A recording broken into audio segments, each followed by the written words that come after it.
morning, everybody. It is the Stokastic MLB Strategy Show. Massive 15-game slate tonight. There's a Millie Maker on DK today, which that caught me off guard. Certainly wasn't expecting to see that in the lobby. But 15 games, lots of spots to talk about. Of course, once again, tons and tons of ownership going to Coors Field. There's no offense that's really chalky today, except for the Los Angeles Dodgers, who even on a 15-game slate look like they're going to be in about a third of the field's lineups. Do me a favor, like the video, subscribe to the YouTube channel. Adam, how are you feeling about tonight's 15-game slate? It's a lot of games. I'm hoping. I'm looking forward to it just because I'm really frustrated with yesterday's slate. I felt like on the strategy show yesterday. Obviously, I hadn't crunched anything, hadn't built lineups. Felt pretty confident that my strategy was going to be to avoid the Dodgers at that ownership, play pretty much every other decent stack, and then be in a position to win if the Dodgers did what they did. By the deeper dive with Eric, I had figured out that for whatever reason, I was going to just be jamming in Dodgers, which is what I ended up doing. It went poorly. It really pissed me off.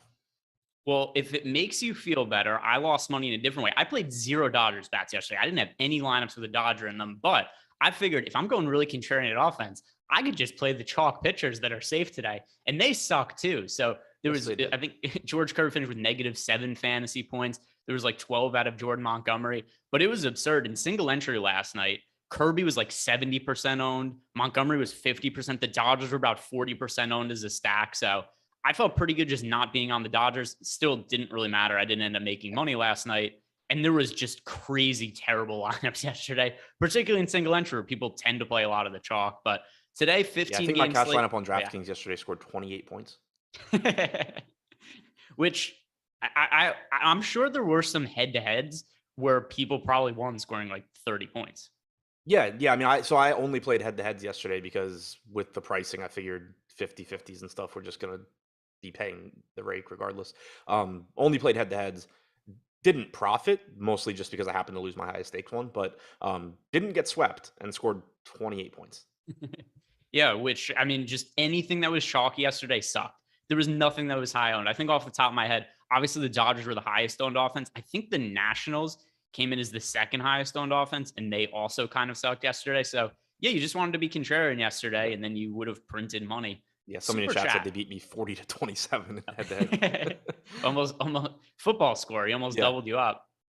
We have a super chat here from Andrew D. He's saying, thanks for all the content this season, boys. Got my first 4-figure cash in the $1 mini max last night. Love those contrarian Orioles bats, Adam. Andrew D stacking up your Orioles. So nice hit, man. Do definitely like to see people winning some money. And also, if you want, screenshot that lineup, tweet it at Stokastic HOF over on Twitter, and get yourself some free subscription for a little bit. But let's third 5-home run game of the season for the Orioles. It's weird. I feel like they go 3 games without scoring, and they just score all their runs at once. Yeah. They might be fun for the rest of the year. Like, I tweeted it last night. So they've won 7 or 8 of their last 10. They're, I think, like 6 games out of the wild card now. They're obviously not going to make any trades. Like, they're not going to give up prospects to try and grab a wild card spot. But I wouldn't be surprised if, like, they do keep winning. If you see, like, Gunnar Henderson and Jordan Westburg called up quicker than they would have otherwise to replace, like, Odor and Mateo or Nevin, they could be a really good offense top to bottom by the end of the year. Yeah, I'm rooting for them. I bet their preseason win total before the season started, I think it was over under 62.5, if I remember correctly. So just a crazy low over under. So I've been rooting for them in some of these games. I was texting Siege about them last night about Henderson, because he plays a lot of season long. So yeah. I was like, if you have any deep benches where you can stash guys, just grab Henderson or Westburg now, because if the Orioles keep winning, I think they'll be up before the end of the year. And so we were just kind of talking about the AL playoff picture, and he went on FanDuel, and he got down like $100 to win $250K if the Orioles win the American League. I mean, that's a little bit of a stretch, but the thinking, one, it's $100, but like his thinking was, I mean, if they were to like even compete for the wild card, that makes it a good bet. Like, they're not going to win the American League, because the thing is, they're never going to have starting pitching this year because they're not going to go trade for it, and Grayson Rodriguez is hurt. But like, if they made the playoffs, that's obviously a ridiculously good value. Yeah, mathematically, it's probably, if I went on FanGraphs and looked at their odds of winning the AL East, or to win the American League, it probably is plus EV. So I'm sure there's potential outs to make money on that ticket later on. The odds of it happening is obviously Right. very slim, Yeah, but I it's mean, plus that'll EV if happen. you can live for like 8 million years and keep making that bet. But if you're betting $100 to win 250,000, you're not expecting that bet to win most of the time anyway. Right. But I can see the logic for it. But let's start jumping into today's slate, starting with another American League East team, the New York Yankees at home against the Oakland A's. Frankie Montas on the mound for Oakland, JP Sears for the Yankees, and for whatever reason, seems every single player who puts on pinstripes this year just absolutely crushes for the Yankees. Hitters, pitchers, relievers, whatever it is, everybody in the Yankees rules this year. They are potentially on pace to have the best record in baseball history. JP Sears is going to be on the mound. Based on the limited amount of time we've seen him at the big leagues, he's found some success this year. 23.3% strikeout rate. He's a positive matchup against the A's. He also appears to be stretched out. He got over 80 pitches in his last start. Do you view him as a potential salary saving option tonight? I think it's reasonable. I mean, it's a good matchup against the A's. We have him with the fifth highest top two percentage. We have him only getting 12% ownership at 6,100 as well. Pitching is better today than it was yesterday. Yesterday, even the pitchers that were getting ownership, for the most part, you didn't love their matchups. Whether you're talking about, from Montgomery, it was purely just a strikeout thing. For Giolito, it's having to deal with Ward and Otani. For Kirby, it was having to deal with the Orioles. But here you have Rodon against Detroit in a great matchup. Ray gets that Orioles matchup. Gallen gets, or Minaya, sorry, gets the Diamondback. So pitching, I think, is a little bit better today. But those guys are all also at a completely different price tier. They're priced up. JP Sears to me looks like the best value guy. Yeah, I agree. It's a really loaded pitching slate, like you said, and there aren't that many cheap guys to really look at today. We'll talk about Shane Baz later. I think he's one potential one, but he's not nearly as cheap as JP Sears is. If you're in a situation where you're building a lineup and you really need a punted pitcher, I think he's the most appealing option. I know last night Montgomery's outing against the A's didn't go particularly well. The strikeouts were actually there for him for a change, but he gave up some runs. But this is a pretty weak Oakland offense in general. It's not one that I'm looking to stack up. I think that we could look at JP Sears as a value option against them. Do you have any interest in Oakland just from a standpoint of we don't know that much about Sears? So one quick question on him. Did you check what he was doing in AAA? I'm pulling it up now, but like that last major league start was a month ago. Yeah, I'll pull it up. I remember reading that the Yankees had sent him down to AAA just to make sure he was stretched out and get him extra Okay. work. Yeah, that's So all I wanted to check. yeah, so he pitched. Yeah, Four, four, five, 4 2/3, 4 2/3. Yeah, he's fine. Yeah, so he's not going to pitch 6 or 7 innings or anything like that, but he was striking some hitters out in the minor leagues. If you look at his last outing, for instance, four innings, 8 strikeouts, 1 walk. That's actually been really consistent for him, where the control has been intact as well in the minor leagues. He's pitched a total of 39 and a third innings, only walked 6 hitters, 50 strikeouts in those 39 innings. Based on the price point, I think he's a good value play, and I have no interest in stacking Oakland against him. Yeah, I mean, I have a really difficult time getting to Oakland on a 15-game slate. 3.3 implied run total. There's certainly there's value. Chad Pinder and Jonah Bride are cheap. Sean Murphy has some power. Laureano's not bad, but like on a 15-game slate where there's also a Coors Field game, being cheap and not bad typically isn't going to be enough to make me prioritize you. And then on the other side of the game, Frankie Montas is going to be pitching for Oakland. And Montas had a really solid year. We've seen him with a lot of fantasy upside, 25.5% K rate. But he's pitching against the Yankees. And this Yankees offense is just a beast to deal with. So when it comes to Montas, it's a little bit too much risk for me, especially when we have so many other options to choose from. Rodon, Wheeler, Morton, Ray, Minaya, Gallen. There's all these guys that I think are just in easier matchups that I also like as pitchers, that it's going to be hard for me to get to Frankie Montas. I'm not really looking to stack against him either, as good as the Yankees offense is, because I also think there's offenses that are in better spots. If I had to choose one side, it would be the Yankees offense over Montas, just because the Yankees are also low owned. But it's not a spot where I have a massive amount of appeal to either side with. Do you feel any differently? No, that's where I am as well. I have a lot of respect for Montas as a pitcher. He has a 30.5% strikeout percentage against righties this year, only 21% against lefties, but a 152 expected ISO to lefties, 151 to righties. Just someone that typically is good at limiting power. There's enough pitching on this slate where it's going to be very difficult to prioritize him against the Yankees. So he would just be one of those pitchers that sort of falls into the category where he's a pretty low probability play. If in one single lineup I happen to just need a low owned pitcher that is talented, Montas can do that. But it's going to be tough to prioritize him. And then on the other side, I'm with you. hard to point to the Yankees here and say, oh, I really want to play them too. But especially with the ownership that the Dodgers are getting right now, if you're getting away from the Dodgers, you can kind of just spread out your exposure. Typically on a slate like this, and obviously I ended up doing the opposite yesterday of what I thought I was going to do in the morning, but typically I end up either pretty much just jamming in the Dodgers everywhere, or getting away from the Dodgers and having a lot of exposure to a lot of different high-end offenses. If you go that route, the Yankees are certainly one that I would want to be at least be getting some of, because they just have so much talent in that lineup and they're not getting ownership because the Dodgers are getting it all. Yeah, currently we have 1% ownership going to the Yankees. So obviously, if you're playing 150 lineups, they're under owned just from a probability standpoint of them being the top scoring team. But if you're somebody who plays just a couple of lineups or hand builds a lineup, the Yankees are not the team I would be picking in that sort of scenario. Moving on to the next game, another one with two really good pitching options. Phillies against the Braves. Charlie Morton on the mound for Atlanta. Zach Wheeler against the Phillies. So first, I just want to get this out of the way. I don't have interest in the offenses in this spot. Do you? Not particularly. Both of these offenses sort of just fall into that Yankees category where they're facing good pitchers. Both offenses have a lot of power, particularly the Atlanta side, but 15 games to choose from. Taking hitters against Charlie Morton and or Zach Wheeler isn't at the top of my list.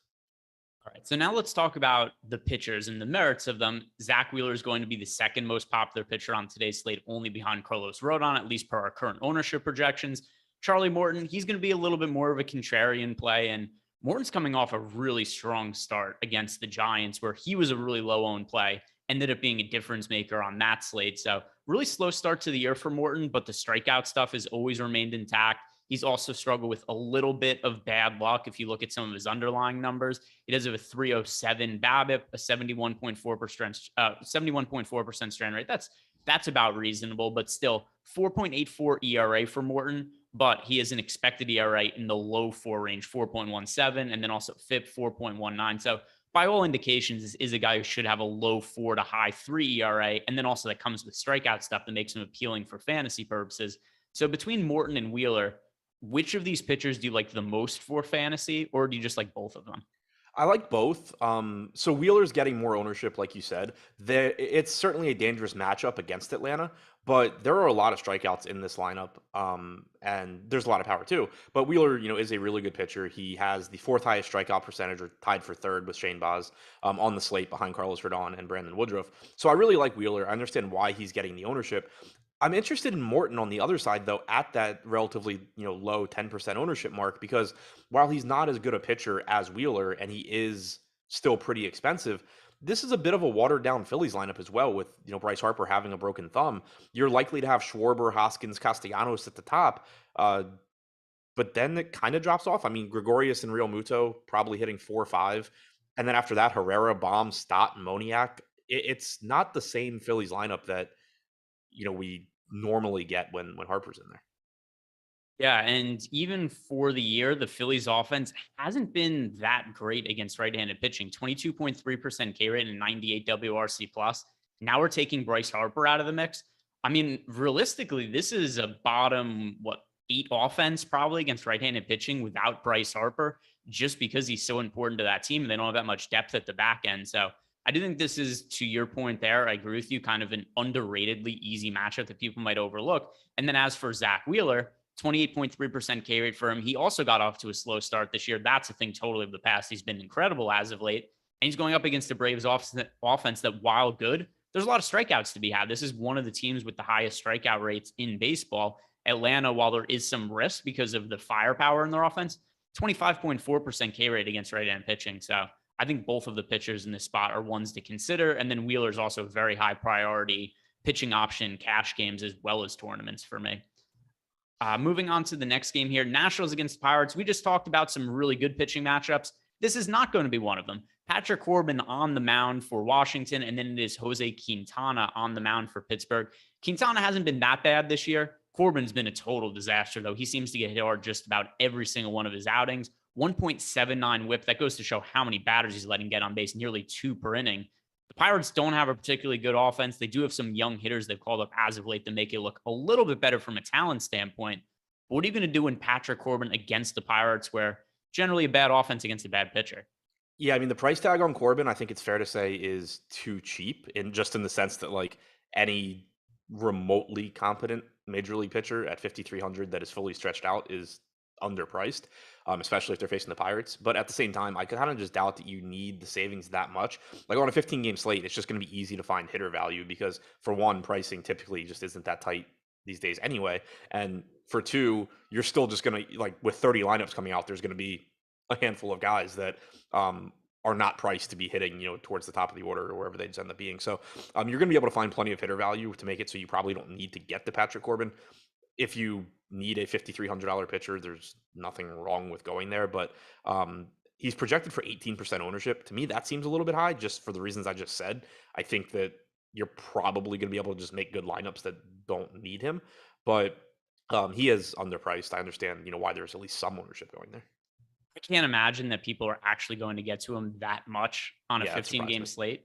Maybe I'm wrong. Maybe people just build their lineups and be like, hey, I'm playing Patrick Corbin, but he's been so bad this year that I think it's just something that's probably not going to be the case. I know everybody's dying to stack up the Dodgers, but ultimately what I think is probably most likely to happen by the time we get to lock, just based on my opinion and how I evaluate some of these players, I think some of that Patrick Corbin ownership is going to end up going to JP Sears because Sears is currently not projected for much ownership. Corbin is, and I think that should be switched a little bit. Do you think it's reasonable to think that's probably where Corbin's ownership ends up going to? Yeah. Yeah, I agree with that. That's one thing where, and you see it a lot on the strategy shows. Like we'll have somebody like in this case JP Sears with like a really high top 2 percentage, and Patrick Corbin's is really low relatively, and then we have more ownership going to Corbin, and so it's just like okay, either we still think that everybody that plays MLB DFS is just like an absolute idiot and can't figure out this stuff, or this is going to change as the day goes on. Yeah, and I think this is one of the situations where it's going to change. You saying yesterday, Giolito was projected to be really popular, and he's been terrible as of late. And then by the time the slate actually locked, he was like 10% owned, so people didn't ultimately end up rostering him. I think we could see something similar with Patrick Corbin, especially because of how bad that he has pitched lately. But do you want to stack the Pirates against them because Corbin's cheap, but so are the Pirates? Yeah, I'll say they certainly look like a good value stack. They're projected to be over-owned just in terms of top stack percentage versus ownership, but it is a good spot, and it's going to allow you to make really good lineups around them because while they are somewhat lacking, you do get the ability to get two top end pitchers with them. You can get really good stacks around them as well. One thing that I don't like is that there's a good chance you're going to end up with O'Neal Cruz hitting, if he's in the lineup, hitting towards the bottom of the order in the lefty lefty matchup. So it's going to make the most appealing bat on the Pirates look less appealing. But still, Brian Hayes, Brian Reynolds, Michael Chavis is 2K flat. Diego Castillo is just north of that. So from a value standpoint, the Pirates look pretty good.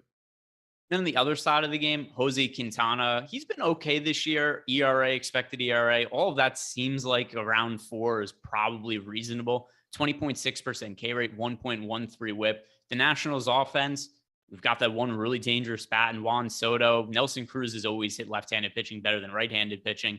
Although it has been a little bit of a down year for Soto, the Nationals were really popular yesterday and weren't really able to get much going. They're picking up some ownership today against Quintana.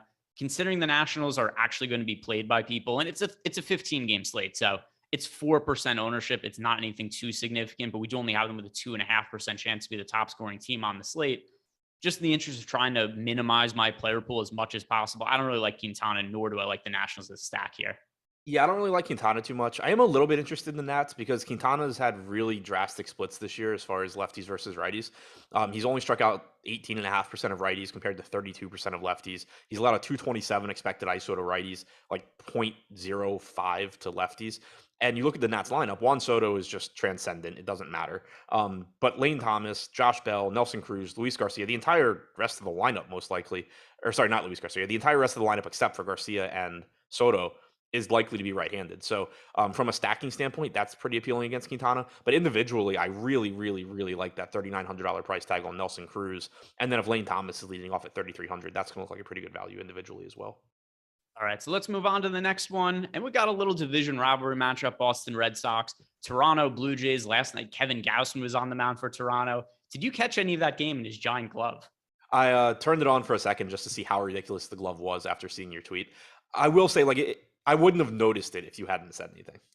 So, and the reason it was definitely bigger. It wasn't like a giant, like massive myth. The thing that they interviewed Gausman about it before the game, and he talked about it. And the thing I thought was funny was he's like, the glove is so big I can't pick up ground balls with it, which I did think was kind of funny, but it worked. And Yeah. also something else he noticed is he said that, hey, it's pretty clear I'm tipping my pitches in some way, and I'm paraphrasing here. And to him, he was just, the easiest way to get around this, I'm going to get the biggest glove I possibly can, and people won't be able to see my fingers or the ball inside. And the Red Sox couldn't hit him yesterday. So it seemed to be Yeah. effective, all things considered. But I did Yeah, think it was I was funny that, actually I thought it was interesting hearing that just because that had been kind of one of the things I'd thrown out that was that because he went through that stretch where he was just like yeah, extremely hittable. And that was one of the things I'd thrown out was that maybe he was tipping pitches. I've kind of said the same thing about Barrios. I think there's a decent chance that's happening there too. But so that was interesting. And then the really interesting thing I saw from that game is that so Caleb Joseph apparently is doing some sort of like analytics for the Blue Jays now. And he was the catcher with the Orioles a few years ago, back when Gossman had the most ridiculous catcher splits I've ever seen, where he was a legit ace if Caleb Joseph was catching, and he was like a fifth starter if Caleb Joseph wasn't catching. And it always blew my mind that the Orioles had a catcher who could figure out how Kevin Gossman needed to pitch, but then like nobody else in the organization, including Gossman, was able to like get that information from Caleb Joseph. Caleb Joseph said apparently either on the broadcast or in an interview or whatever that it was a organizational decision by the Orioles to tell Kevin Gossman to pitch in the bad way. And basically Joseph was just the only guy that would call the game the way it should be called. So it wasn't a matter of like them not being able to get the information. They just didn't care and wanted to do things their way. yeah, back in the day when the Orioles would just tell whatever your best pitch was as a young prospect, like, you're not going to use that anymore. Right. Yeah. They took away Jake Arrieta's cutter. Arrieta. Yeah. Like they drafted Gossman fourth overall, and the scouting report was basically this guy's splitter, changeup, whatever it is so good that he could be a major league reliever now, and he's going to be like a great starter. And then they're just like, yeah, just only throw that when there's two strikes. And other than that, just throw fastballs. All right. Jordan's just texted me. He had to take a shit. He'll be back shortly. It's not pertinent to anybody. I just thought it was funny. He texted me. So I wanted to share that with the audience. But Blue Jays, Red Sox for today. We don't have any Kevin Gausman-esque pitchers on the mound. Ross Stripling for the Blue Jays. He's been solid this year. The Red Sox have a fairly low implied team total at 4.5 going up against Stripling. Michael Wacha on the mound for Boston. And I think Toronto's overall projected run total here well north of 5. That might be a little bit high considering that Wacha's been fairly solid this year. There's been some good luck, but even if you take away that luck, it's not like he's been a terrible starting pitcher. 2.34 ERA, but a 4.42 expected ERA, 3.97 FIP. What do you like from the offenses in this spot against two pitchers who are not terrible, but it's not like they're great either? Right. It's just neither pitcher is good enough that I'm shying away from taking the Blue Jays or the Red Sox against them, but neither one's a total gas can either. Like you're not going to go into this just saying, like, oh, this is the best spot ever for Toronto or for Boston. But assuming that the Dodgers are going to pull tons and tons of ownership, Toronto at 4%, Boston at 2%, these are certainly teams that I want to get to just based on the amount of upside in these lineups. But one thing I will point out too, and this, will change somewhat, assuming that Patrick Corbin's ownership changes. Ross Stripling at 5,100 is not drastically different than Patrick Corbin at 5,300, and one of them is getting 17% ownership, and one of them is getting 1%. Yeah, and then as far as the offenses go, we do have Toronto with the third highest top stack odds on the slate. And just so you guys know what the data looks like on a slate of this size, the Blue Jays have the third highest top stack odds on the slate. That's good for a 4.9% chance to be the top scoring team. They are also pretty expensive. I generally like to spend up at offense for this slate, just considering what the pitchers look like on the high end. So I do think it's going to be a little restrictive for me to get to all that many Blue Jays bats just because this lineup is so expensive and I want to spend up for a pitcher. It doesn't really fit in with what I want to do with my pitching, rostering their offense. And then as for Boston, I just don't think it's a great spot for them considering their price tags in the matchup against Ross Stripling. Good news, everybody. J-Dog is back from taking his shit. Everybody. All right. Well, welcome back, J-Dog. Offenses here anyway. Anything that you're really prioritizing? No, I wouldn't say prioritizing. I just like both offenses in tournaments because they're not getting much ownership and they are very high upside offenses. So it just goes back to what I was saying about the Yankees. Like if this is another slate where I jam in the Dodgers, then I doubt that I get to a whole lot of Toronto or Boston. But if you're not going to the Dodgers, you really want to be getting to as many high upside offenses as you can. All right, let's move on to the next one. And do us a favor, guys, like the video, subscribe to the YouTube channel. Helps us out a whole bunch. Also helps get people watching our shows after being subscribed. Added engagements helping the YouTube algorithm. New York Mets at home against the Houston Astros.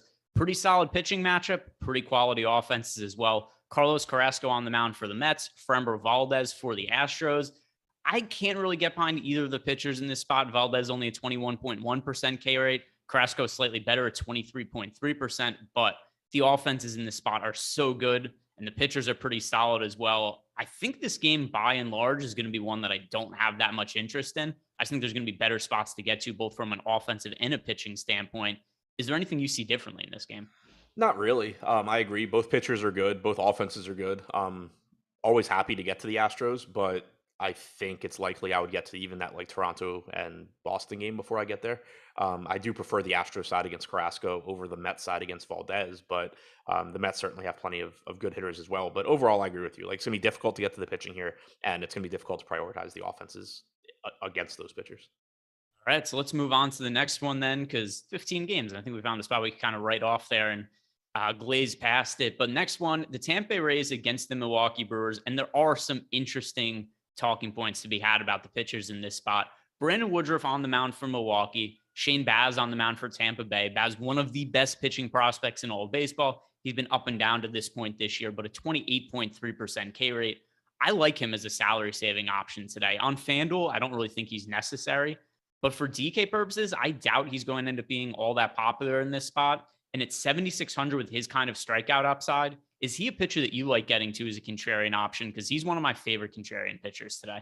Yeah, I like him as long as the ownership's relatively low, and right now we have him at 7%. And I think it's gonna be kind of difficult for that ownership to get that much higher, just because there are like he's at kind of a weird pricing tier where if you need salary savings, you can go a lot cheaper to guys like Sears or Corbin, and if you need pitchers that you can really believe in, like you can just pay up a couple thousand extra. So I think it's likely that ownership remains relatively low. The strikeout stuff's really good, and one thing to point out is that he only threw 78 pitches in his last start. He was taken out because he was struggling in that fifth inning. So I think that's just like somewhat important to note because it's not that he's on some strict 75 to 80 pitch count. Like they were trying to get him through the fifth inning. He gave up a home run, put a bunch of guys on base. They took him out. So that does make a little bit of a difference to me where not that I think he's going to go throw 100 or 110 or anything, but like he can get into the 80s. I'm pretty comfortable with that. 6 major league starts for him now. He's had no issue striking guys out between last year and this year. Great strikeout numbers at AAA. Great pitching prospect. Was traded by the Pirates, which basically solidifies a Hall of Fame career. So yeah, across the board, all of that looks really good. It's in Tropicana, which is nice.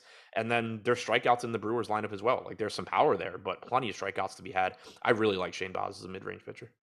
Yeah, and the other thing too, when it comes to a pitcher, like he's only 23 years old, Baz, and just ridiculously good stuff. Average fastball velocity right around 97 miles per hour. If you guys check out his minor league numbers this year, he was crushing. He had a 1.38 ERA, a 2.55 FIP in AAA. Let's go along with a 37.7% K rate. And then also, if you look at his Zips and Steamer projections this year, they have him as a guy with an ERA expected to be in the mid threes with a strikeout rate around 27, 28%. So I think he's the real deal. I think this is a good spot to get on him when the field isn't really there yet. Low price point, low ownership. The matchup isn't quite ideal, but I do think there's a lot of strikeout upside to be had there. So I'll be overweight to him in tournaments today. And then on the other side of the game, Woodruff is also an interesting talking point. Did you read about the injury he had at all? I don't know. So he had some weird nerve issue. He basically lost feeling in his fingers in his pitching hand. So he wasn't able. It was one of the reasons he says he struggled early in the year. He had no feel for his off speed stuff, just because he had no feeling in his fingers at all. So he had a 4.74 ERA in his first 9 starts of the season. Missed some time, went on the injured list. Now he's coming back. What do you expect from him upon return, at least in terms of how deep he's going to be able to go into the game? Yeah, I mean it's I guess kind of tough to gauge. He hasn't pitched since, so it's been basically a month. He pitched May 27th. Uh, he went 5 innings, 74 pitches, 5 innings over his rehab start. So I assume you're probably looking like mid 80s, assuming he's pitching well. Yeah, I think that's reasonable. By the way, he did really, really good numbers in the minor league starts, and obviously he's facing minor league hitters, so it's not that we could put that much stock into it, but at the very least, it's good to see him pitch 7 2/3 innings in his 2 minor league rehab starts, 14 strikeouts, 2 walks. Obviously, I'd prefer to see him pitch well than pitch poorly or struggle there, because I did have some concerns once I read that story about Woodruff, where it's like a pitcher who has no feeling in his fingers, that could be problematic. Yeah. I have a feeling that he just wouldn't have been able to be this successful if that was still the case. So with him coming off the injured list here and the price still up, I'm not going to get to Woodruff in this spot, but I have no interest in stacking against him either. Yeah, pretty much where I'm at. I mean, you can, if you really wanted to like make some sort of case for Tampa Bay, it would be that nobody really knows how Woodruff feels. But I'm with you. Like the fact that he was able to have some success and to have success in the minors, and the fact that they went ahead and brought him back, like you were saying, so many pitches that you throw rely on being able to feel your fingertip. Like obviously, I mean that goes without saying when you're talking about throwing something, but also just like the feel of like your release point on your changeup versus your fastball and all that. That a lot of that relies on your being able to feel your fingers as well. So I don't think he would be able to have success at the AAA level either if he just was struggling there still. So I expect him to be fine. I'm not looking to take hitters against him in Tropicana Field. Yeah, if he had struggled in the minor leagues, I would have been like, oh, maybe there's something to this. But considering he pitched well, I think he's going to be fine going forward. But I'm not quite willing to roster him just yet, because I do think, considering what the injury was, the Brewers could be really cautious with him, bringing him along and working his pitch count back up. Moving on to the next game, we've got the Cleveland Guardians against the Minnesota Twins. Something to note about this game, it is the tail end of a doubleheader. I have Connor Pilkington in as the starting pitcher for Cleveland, but that's not confirmed yet. It's just kind of a best guess considering he hasn't pitched for a little while. TK has him listed as the probable starter. We are going to need a little bit more information there. Something else that we really need to look out for is just what are the lineups going to look like? Because pretty frequently in doubleheader situations, we'll see teams go with really watered down lineups for the night game or potentially in the early game. We don't have the lineups for that yet either. So just be on the lookout for what these lineups look like. As of now, I do find it a little hard to know what to make of these teams, because I don't know if they're going to be playing full rosters. I don't know officially who's pitching for Cleveland. Josh Windner is going to be on the mound for Minnesota. 18.9% K rate this year, 1.04 whip. What stands out to you about this Cleveland and Minnesota game, or do we just need more information? I think we need more information, but the biggest thing I'll be looking for is what do the lineups look like, but specifically, what does Minnesota's lineup look like? Because Connor Pilkington at 5,100 is another pretty solid paydown option, or sorry, 5,900 is another pretty solid paydown option if you need to go there, in that JP Sears, Patrick Corbin range. He has struck out 22.8% of hitters this year. He's walking too many guys. He has a 4.6 xFIP. If you get the actual Minnesota lineup, I would like the Twins here, with Buxton, Correa, Sanchez, Urshela. But if you get some watered down version of this lineup that maybe doesn't have Buxton or doesn't have Sanchez or something like that, I wouldn't hesitate to go to Pilkington as a lower owned JP Sears or Patrick Corbin play. And we actually did get some good information from Sean V in the chat, because apparently Minnesota's lineup just came out and there is no Gio Urshela, nor is there Byron Buxton in the early game. So stands to reason that Buxton will be playing in the late game, as will Urshela, assuming there's no injury situation here that'll be keeping them out, which you never know with Buxton. But once again, so that makes me think that when the deep dive rolls around, I'm probably going to be more on the Minnesota side than the Pilkington side. Yeah, especially, I mean, we don't even know if Pilkington's pitching officially, but right. Either way, guys, like the video, subscribe to the YouTube channel, check out the deep dive live before lock, because this is a game we're gonna have to circle back on later in the day. There's just not that much information to be known about it as of now. Those lineups and obviously who's pitching for Cleveland is going to be key. What time is the first game? The first game's at 1. Okay, cool. So it should actually be over. I was gonna say if it's like a 2 or 3 p.m. game, this is gonna be a nightmare, because you're just not gonna it's like if it was like a back to back, like you're just not gonna have the lineup. That's gonna be awful.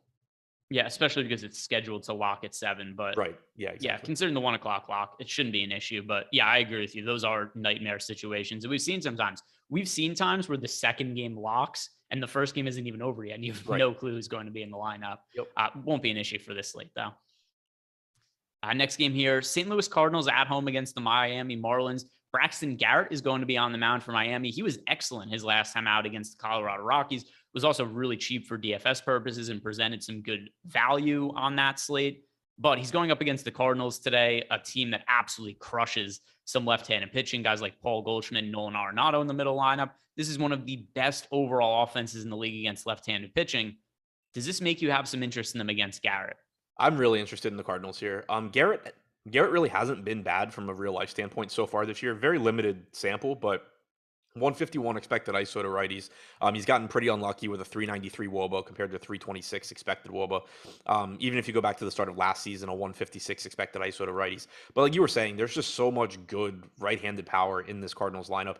And then on top of that, it's a negative park shift for Garrett, getting out of pitching indoors in Miami to pitching in what I can only assume is going to be humid St. Louis weather because it's the end of June and it's always humid there. So I really like getting to the Cardinals here, especially given that they're just not pulling much ownership.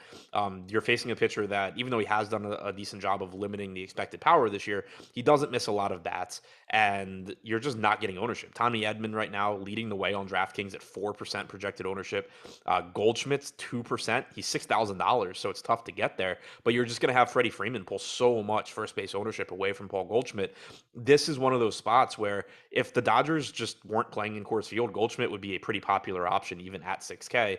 But then here it's just going to be like, oh, well, I can just play Freddie Freeman instead. And you're just not going to get people going there. So I really like getting to the Cardinals here. 1% ownership for the Cardinals. It's a team that I do think has reasonable upside. So this is one of those contrarian offenses that, kind of like you were alluding to, Paul Goldschmidt, great pivot off of Freddie Freeman individually if you're looking for plug-in lineups at first base. And just everybody's playing the Los Angeles Dodgers today. It's going to make all of these other higher priced teams pretty contrarian, Cardinals being one of them. I think One there's other thing to upside mention here. too with their pricing, because they do have some expensive guys like Edmonds at 5,100, Goldschmidt's at 6K, Arenado's at 5,900. But one nice thing is that you can kind of balance that out at least a little bit with the rest of your stack when you have a $3,400 Carlson, a $3,900 Yepez. If Bader happened to be in the lineup, he's probably not expensive either. So, like, it's an expensive stack, but at least there are some spots where you can offset it. Yeah, and I mean that's also something you could pick out any hitter towards the end of the Cardinals lineup, and they've got some good, like Harrison Bader, not a bad hitter, and has been cheap for the entire season. So there are ways to balance some of the pricing on the Cardinals, and ownership is not a concern here at all. On the mound for St. Louis, Dakota Hudson's going to be on the hill, 13.2% strikeout rate, so I never play him in DFS. The Marlins have been a team that I think have generally been a little bit underrated against right-handed pitching. Although I don't know if this is the spot to get to them, particularly because Dakota Hudson, while I don't like him as a DFS option, he induces a lot of ground balls and limits the upside of opposing offenses. Yeah, he typically does a good job of limiting power. One thing I do like about Miami, in addition to the fact that they are getting out of their home park and hitting outside in St. Louis, they're cheap and they do have power. Like we talked about a team like the Pirates that is really cheap, and the hitters for the most part are just sort of mediocre. I prefer the Miami lineup. Birdie and Chisholm are expensive at the top, but you're getting, the second coming of Ricky Henderson and John Birdie, and then you have Chisholm who homers like every other day. But after that, Soler, Cooper, Aguilar, Garcia, Sanchez, like these guys all have power. They're all sub 4K. So this is I think a relatively high upside stack in terms of power, per dollar, for lack of a better way of phrasing it. And they're not getting much ownership at all. They're certainly getting less than the Pirates are. Yeah, and I think it's a better offense than the Pirates. The spot isn't quite as good because it's not Patrick Corbin on the mound, but the Marlins do have an underratedly good offense. We've seen that pretty much throughout the course of the season. And like you said too, somebody like John Birdie, is he the best hitter in baseball? No, but he gets on base once. He's probably stealing a base or two. So there is some hidden upside there that we wouldn't normally think of or notice when it's just stolen bases and not necessarily the power or the batting stats. So that all does make sense. Shout out to today's sponsor, Prize Picks. If you guys are signing up at Prize Picks for the first time, make sure to use the promo code Awesemo. We haven't changed our promo codes yet. And when you do that, you'll get up to a $100 bonus on your first deposit. No better way to help build your bankroll than with some free money. Also, if you're in a state that doesn't have sports betting right now, Prize Picks kind of workaround for that because they have player props up on their site and they operate in a lot of sites that do not allow sports betting. So I would recommend going and check out Prize Picks, and we have lots of tools on the site, including Odd Shopper, free player prop projections, which could really help you build some profitable player prop cards over on Prize Picks. Moving on to the next game here, it is the Cubs against the Reds. And I'm pretty interested in Luis Castillo in this spot, so I'm interested to see your take on him. The Cubs have a really, really high team total today, 4.7 runs. I understand pretty often we get some favorable hitting conditions in Chicago, but Castillo's a good, talented starting pitcher. His numbers this year, I understand the strikeout rate is down a little bit, but still, he's at 3.71 ERA, a 3.58 expected ERA. Castillo's also priced down. I don't think the Cubs have a particularly good offense. Do you see Castillo as a good contrarian play in the mid-range today? Yeah, at 8,100, I think that just kind of alleviates some of the concerns. If he were 9,300 or, where he typically should be priced, then I think he would fall back a little bit. But at 8,100, I think it kind of makes up for the weather in Chicago. There is power in the Cubs lineup, but there are also strikeouts to be had. And like you said, Castillo's not striking guys out at the same clip that he has in the past, but he's allowed a sub 100 expected ISO to righties this year. 223 to lefties is a problem. But it's not like there's a lot of left-handed power in the Cubs lineup. You basically have Ian Happ, and that is it from the left side that has power. So um, I like Castillo here. He's pulling about 13% ownership. Makes sense to me. And then on the other side, Keegan Thompson on the mound for Chicago, 3.1 ERA, 3.44 expected ERA. He's also done a decent job with strikeouts this year, at least for a lower end starting pitcher, 22.2% K rate. A little bit of wind blowing out at Wrigley. Nothing crazy, expected to be around 10 miles per hour or so. So it's favorable for the hitters, but it's not anything where it's like, oh my God, 25-mile-per-hour winds in Chicago. We're expecting everything to be a home run. The Reds are picking up a little bit of ownership against Keegan Thompson. Do you think it's warranted? Yeah, because it's not that much, and it is still favorable hitting conditions. It's also mostly just two hitters. It's Joey Votto at 11%, Jonathan India at 10%. After that, Mike Moustakas is the next highest owned at 5%. So overall, the stack isn't going to be that popular. Thompson has been solid this year, like you said, but he doesn't strike out a lot of guys. 22% strikeout percentage overall. 25.7% to lefties so far, only 19.4% to righties. He's allowed a bit more power to righties as well. So I still think that at the current ownership, I do like the Reds. Yeah, currently projected for right around 4% ownership, 4% top stack odds, slightly favorable offensive hitting conditions. So we'll see where the ownership ends up coming in later. But I also think it's relevant to what you said before, where while they are projecting overall to have some aggregate ownership, it's only on a couple of hitters. It's not like the entire team is expected to have some ownership there. So I do think the 5-man stacks will probably be quite contrarian. Moving on to the next one here, Texas Rangers on the road in Kansas City against the Royals. John Gray pitching for Texas, and we've seen some pretty good upside from him this season. 25.5% K rate, decent enough matchup against the Kansas City Royals. See, current ownership for Gray, he's up to 8,000 now, projected for 4% ownership on DK. Over on FanDuel, he's 8,800, so a little bit of a different price tier. When it comes to John Gray, something kind of similar to what I just asked you when it comes to Luis Castillo. A lot of people are either going to be spending all the way up at pitcher or punting a little bit with people like JP Sears or Patrick Corbin. If you're going in the mid range, is this somebody to get to in John Gray? Yeah, I'm pretty surprised that he's not pulling more ownership here because, like you said, he's been good, and it's not surprising that he's been good. Like this is somebody that had has always had talent. He had some success in Colorado, but you can only have so much success pitching in Coors Field. Now he gets out of Coors Field. He has a 25.5% strikeout percentage, 3.62 xFIP. He's facing a Kansas City offense that isn't very good. They're still missing Salvador Perez. They are likely to have Vinny Pasquantino, who they called up from AAA yesterday. He didn't make it to the game in time to be in the lineup, but he's one of the top hitting prospects in baseball. He's one of their top prospects.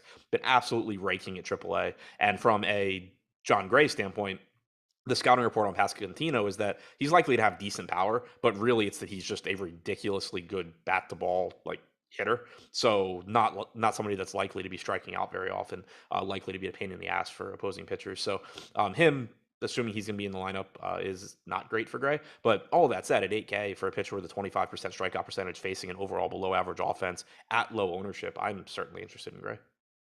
And then on the other side, it's going to be Jonathan Heasley on the mound for Kansas City, and the Royals just have a very big supply of starting pitchers that suck and don't really generate strikeouts. Heasley being right in that mix with a 17.8% strikeout rate. So the Rangers individually don't have a good offense, but they're once again in a pretty positive matchup considering the opposing pitcher. So the Rangers have an implied team total here right around 5 runs, not picking up all that much ownership. They didn't pick up all that much ownership yesterday. We have them projected with the second highest top stack odds on the slate. I mean, realistically, nobody's picking up that much ownership today outside of the Los Angeles Dodgers. Do you see the Texas Rangers as a team to get to who, for the second consecutive day, we have with the second best top stack odds only behind the Dodgers? Yeah, and they're another team where if you look at their aggregate ownership, it's kind of high, but we have Josh Smith pulling 14% at 2,400. We have Mitch Garver pulling 11% at 3,400. After that, Semion's the next highest owned guy at 7%. And also with the Mitch Garver ownership, there's a very natural pivot too when you have Jonah Heim for $700 more getting 2% ownership. He's a catcher that can hit as well. So I do like the spot for Texas. I like getting there. I don't think Heasley's a very good pitcher. 167 expected ISO to righties so far this year for Heasley, 315 to lefties. Again, if you want to look at Jonah Heim, that's going to look good. Nathaniel Lowe is a very high upside third base play. Corey Seager looks great. If Josh Smith is at the top of the order, that looks like a really good value. So I like the Rangers here quite a bit. All right. Time for the Coors Field Hang conversation. on, Dodgers. just to mention, we didn't really talk about KC's offense. Okay. I don't really like them that much as a stack against Gray, but Pasquantino is 2K on DraftKings. He's a great play. And we're pretty sure he's going to be in the lineup today, right? Yeah, they said yesterday the reason he didn't play was he got stuck in traffic and they didn't want to like deal with the timing getting to the game, but that he is going to play against both righties and lefties. All right, that's. I wasn't sure if he's going to be in the lineup. That's good information to have. So good value option, assuming he's in the lineup. He's probably not going to be hitting towards the top, but like Adam said before, one of the better prospects in all of baseball with really good numbers in the minor leagues this year.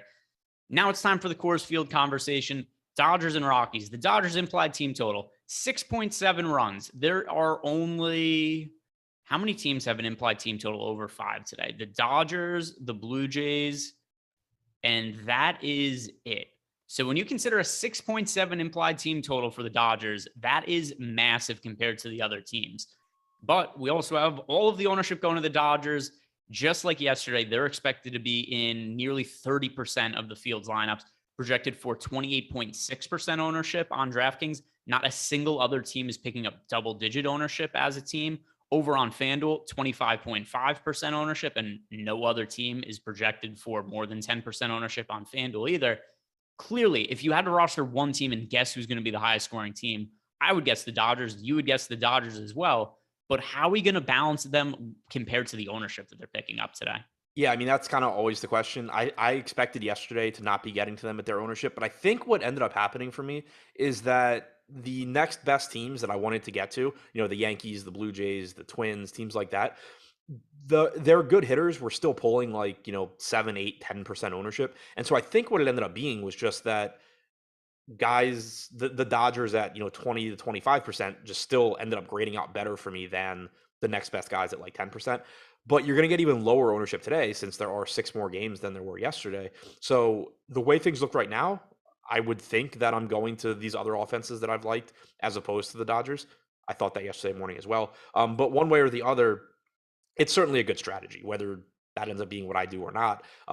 There's nothing wrong with avoiding a stack that's getting 30% aggregate ownership when there's 29 other teams on the slate. We have them with a 20% chance of being the top scoring stack, which probably is even a little bit high in my opinion. But even if we assume that number is correct, you're still talking about 80% of the time that this team fails. Yeah, and one thing that is pushing up that top stack percentage is just that there's so many good pitchers on the slate where there aren't that many offenses in great spot. But you guys know by now at this point in the baseball season how I handle these offenses that are in really chalk situations. I'll look to differentiate and make stacks elsewhere. If the Dodgers end up going and scoring a bunch of runs, well, I'll be screwed. But if that doesn't happen and I'm on a different team that does well, it'll be a really good night for me. So I'm going to be looking elsewhere. I think it's too much ownership going to the Dodgers. And something else also, when it's a 15-game slate and one team is going to be picking up 30% of the ownership or so, you could stack the Dodgers. They could be the highest scoring team on the slate. You might not even min cash because that many people are going to be playing the Dodgers. It looks like I'll take my chances elsewhere. Do I feel great about it? No. Am I going to roster Kyle Freeland? No, I didn't roster Chad Kuhl yesterday. In hindsight, I guess maybe we should have considered Chad Kuhl. But Kyle Freeland, there's not that much fantasy upside him individually with 15.1% strikeout rate. Is there any way you see yourself trying to make Dodger stacks and finding a viable way to make them somewhat contrarian, though? I mean, you can mix them in with like John Gray, if he's going to be 4% owned, Shane Baz, if he's going to be 7%. Like you can use the low owned pitching. There does appear to be some good low owned pitching on the slate. You can just mix them in with lower owned 3-mans. You can also use the Dodgers as a 3-man with a lower owned 5-man or something like that. So that is another alternative. Obviously we've kind of just talked about it in the context of either jamming the Dodgers or not playing the Dodgers. They are going to be a lot of the top projected plays on the slate. So you also certainly can just be mixing them in to lower owned stacks with the thinking that you don't need them like you don't need the Dodgers to get shut out for a 5-man Dodger fade to work. Like if you can have Freddie Freeman and Will Smith, for example, the first two names I thought of, hit 2 home runs apiece, and the Dodgers score 4 total runs. Dodger stacks are still dead, but your Cardinal stack with Will Smith and Freddie Freeman, which that's a horrible example because of Goldschmidt, but whatever. Your low owned stack with Smith and Freeman is doing extremely well and passing all of those 5-mans. And then what are you doing with the opposite side of this game? Because it's Coors Field. Obviously, we know that's super, super favorable for hitters, but it's Clayton Kershaw on the mound for the Dodgers, and he's been really good this year. This is the best year we've seen from Clayton Kershaw in some time. He's also generating a lot of strikeouts with a 27.3% K rate. Kershaw isn't going to be getting ownership. Neither of the Rockies really at 2%. Over the course of 150 lineups, I think there's some appeal to the Rockies as a contrarian stack. I think there's appeal to Kershaw as a contrarian spend-up pitcher just because nobody is there. I think Kershaw warrants more than 0.5% ownership. And I also think the Rockies warrant more than 2% ownership as an offense. I can't feel super confident about either side of the game, but I could reasonably see upside on both ends. Yeah, I'm with you. I mean, the Rockies offense in general isn't particularly scary. Obviously, taking pitchers in Coors Field never feels great. Paying $10,000 for them never feels great. And the Rockies did get back Chris Bryant, so the lineup's a little bit scarier. I wouldn't be surprised if I don't get to Kershaw, but he does at least work as a low owned, as a contrarian option if you have the money and you just don't want to go to, Wheeler or Rodon or something like that. Low probability play, but also going under owned relative to his chances of success. And I think it's kind of the same thing for the Rockies, where right now they're projected for 3% aggregate ownership, about a 3% chance of being the top stack. Looking at their hitters individually, 9% ownership to a $4,100 Chris Bryant. And after that, Connor Joe's the next highest owned guy at 3%. So it does strike me as a matchup where, yeah, like if you just look at median projections, the Rockies aren't going to look that good because they're facing Kershaw, and Kershaw's not going to look that good because he's facing the Rockies. But the range of outcomes here is pretty wide, considering that if Kershaw is on top of his game, he's going to just mow down this Rockies lineup regardless of what stadium he's pitching in. And if Kershaw's not on top of his game, the Rockies are going to take advantage of it being Coors Field and have a much better chance of lighting him up than they would if this were Dodger Stadium. So I think that there's a lot of volatility here that isn't really captured necessarily if you're just looking at median projections. Yeah, and people are not playing either side of this game, and I understand why. I understand why people don't want to roster a high-end pitcher at Coors Field. I understand why people don't want to roster an offense against Clayton Kershaw, but I think there's reasonable upside in both sides. If you're playing 150 lineups, both warrant some consideration. Not they're going to be massive teams or parts of my builds, but I'll be overweight to them. Next game on the slate, Los Angeles Angels at home against the Chicago White Sox. We've got Chase Silseth on the mound for the Angels, and the Angels have a couple of really good starting pitching prospects. Reed Detmers, Chase Silseth. Silseth is ridiculous stuff. It just doesn't lead to strikeouts, 15.5% K rate. I still believe in him long term, but it's hard for me to consider him for DFS purposes when he's not generating the swing and misses. The White Sox offense has been much worse this year against right-handed pitching than left-handed pitching.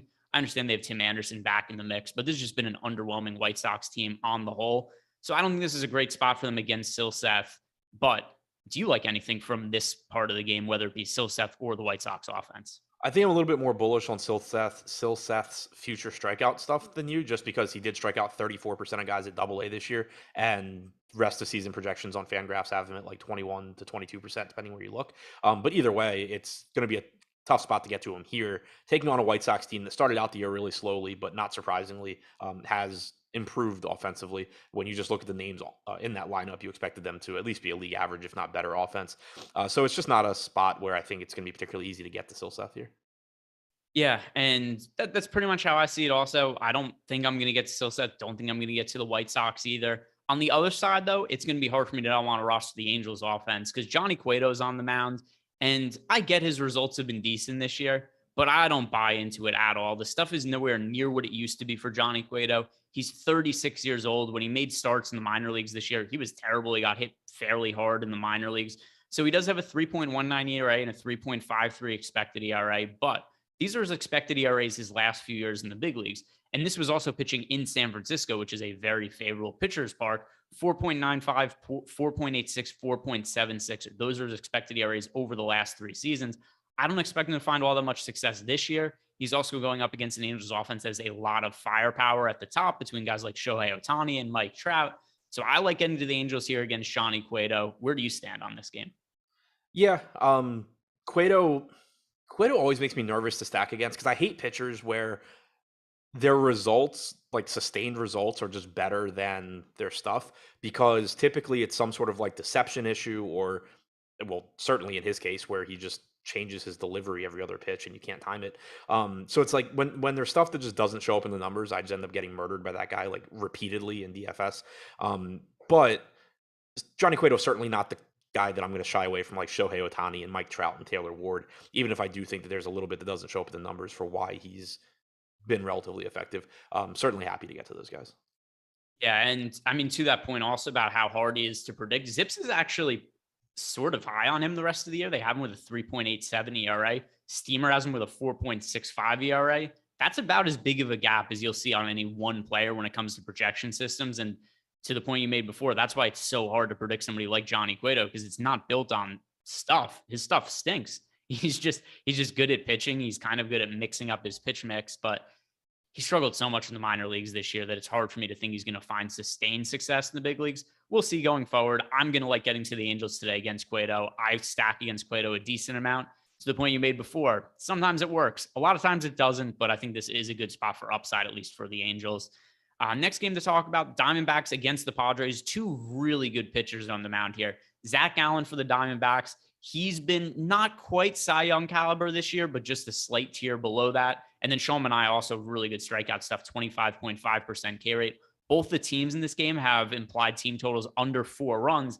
I like getting to both Gallen and Manaea. Do you also like both the pitchers, and do you have a preference between the two? Yeah, I like both pitchers here. The Padres lineup certainly weaker than normal with Tatis and Machado both out. There's still guys that can do damage, but I kind of just view it as a lineup where as long as Zach Gallen has some semblance of his normal stuff, he should be fine. It's a good enough lineup where like he's not going to be able to get away with his B or C level stuff. But if he's at the top of his game, he'll be fine. He's a good strikeout pitcher. Coming into this game, 24.5% strikeout percentage for him. Only a 6.6% walk percentage is good. He's someone that in the past has struggled with walks a bit. 3.74 xFIP. Manaea on the other side, nearly identical, 3.75 xFIP. 25.5% strikeout percentage, 8.7% walk percentage. I think both guys are really, really similar. If I have to just choose between one, I would lean towards whichever is getting less ownership, but neither one's getting much ownership. Manaea 8% on DraftKings, Gallen 6%. I just like getting to both of these guys. Like to me, there's no reason that the ownership gap should be as big as it is between like Robbie Ray and these guys, or even Zach Wheeler and these guys. With when you consider that Wheeler is so much more expensive. Yeah. And once again, when it comes to some of these, we've talked about this a lot with the Padres as of late. It's just not all that daunting of a lineup. And then we've also got the Machado situation. Is he going to be back today? Is he not? It seemingly they've been saying for a while now that he's going to be back in the lineup, and he just hasn't yet. Have you seen anything definitive on Machado today? No, I haven't. I know that they've just avoided putting him on the injured list, but Yeah. I think last I saw he still wasn't running. So I don't know.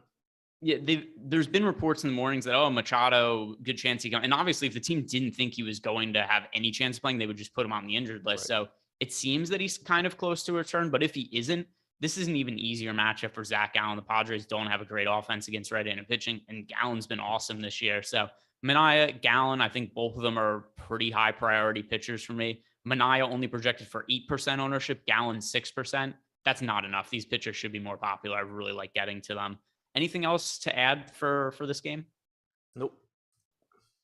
All right. 2 games left to talk about. And now we have the chalkiest pitcher on the slate. San Francisco Giants at home against the Detroit Tigers. Rodon at home. He's in the Cy Young mix this year. He's healthy.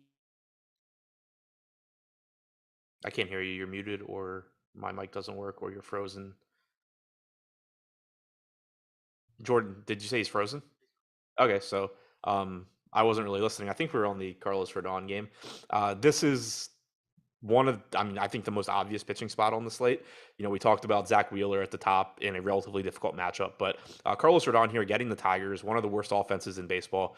2.9 implied run total for Detroit, 4.1 implied run total for the Giants in a difficult matchup against Skubal as well. But Carlos Rodon, one of the most talented pitchers on the slate, also in a great spot. 31.3% strikeout percentage leads the slate. 3.11 xFIP is one of the best marks on the slate as well. He deserves, I think, all of the ownership he's getting. 45% is obviously a lot when there are 30 pitchers to choose from. But if I'm looking at his ownership relative to guys like Wheeler or, Robbie Ray at 9,500, I think I'm still probably getting to Rodon first just because the ballpark's great, the matchup is great, he's great. It kind of just checks all of the boxes here. So um, at that ownership, no issues. I think it will be difficult to go like Carlos Rodon plus the Dodgers just because you're taking a ton of ownership there. But in non-Dodgers lineups, I want to get to a lot of Rodon. Don't really care about the ownership there. On the other side, Tarek Skubal, I think, is another one of these 9K pitchers that is somewhat interesting in tournaments. It's a tough matchup against the Giants. Not a lot of strikeouts in that lineup, but Skubal is good, and he is getting a positive park shift going into San Francisco. For the season, he has a 26.3% strikeout percentage, 3.1 xFIP. That's basically the same strikeout percentage as Charlie Morton. It's a better xFIP, and the price tag's similar. So I think that Skubal's another Zach Gallen, Sean Manaea type guy where you can use him at low ownership. I think I would get to Manaea or Gallen first, just because I like the matchups a little bit better. But he's another similar guy in that price range. As far as the offenses go, I have a difficult time getting to anything here. Certainly don't want to get to the Tigers against Rodon. That just seems like completely unnecessary on this slate. On the other side, if you wanted to take shots at some of the right-handed power for the Giants, you can. Skubal does give up power to right-handed hitters, but it's still not a favorable park for hitting, and it's still not like he's a total gas can there. It's just a 173 expected ISO to righties. So overall, I think just a lot easier spots to get to offensively. Pitching-wise, Rodon, I think the top option on the slate. Skubal, a reasonable uh, tournament option, but not any sort of a priority. And then the final game on the slate, the Seattle Mariners taking on the Baltimore Orioles in Seattle. Robbie Ray, $9,500 on DraftKings, going up against Dean Kramer, who is 6K. 4.3 implied run total for Seattle, 3.3 for the Orioles. Robbie Ray is getting a lot of ownership here, and I think it's fine. I've kind of mentioned him a couple of times as far as like going a little bit overowned relative to the pitchers around him. I don't want that to be taken as not liking Robbie Ray here. He's still a good option. He still has plenty of upside. 26% strikeout percentage for Ray this year, 3.8 xFIP.